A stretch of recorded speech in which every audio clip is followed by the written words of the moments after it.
Happy Monday, chikahan mga kapuso! There's a new character in town na dapat nating abangan sa GMA Afternoon Prime Series na Lilet Matias, Attorney at Law. Let's all meet Attorney Renante Alon, played by Tom Rodriguez.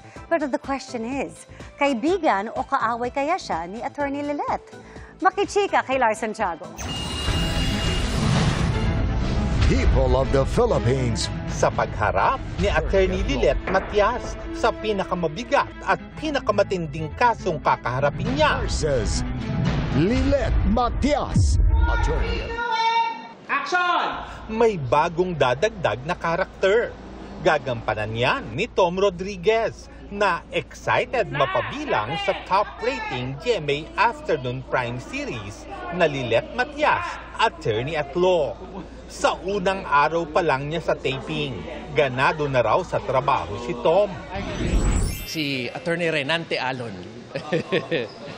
So di natin alam kung magiging kakampi ba ako o kalaban ni Lilet Matias, ni Attorney Lilet Matias dito. Nung pinakita sa akin yung character sketch dito, Lar, ang lalim. Parang terror teacher sa umpisa, pero may lalim yung character. So, as soon as I found out, tapos kung ano yung show, kaya pinanood ko ulit, tapos nauhook ako ngayon.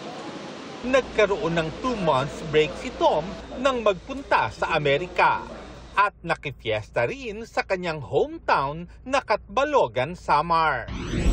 Akala ko 2 weeks lang because I was supposed to do another show. Kaya I prayed lang to be there with my loved ones for longer, and awa ng Diyos, binigay din. I was able to stay for a few months. Ngayong nakabalik na si Tom, magpo-focus siya sa Lilet Matias. Sa susunod na taon, may gagawin siyang isa pang show. Ipapalabas na rin sa mga sinihan ang pelikulang kasama niya si Rian Ramos, ang Wag Mo Akong Iwan.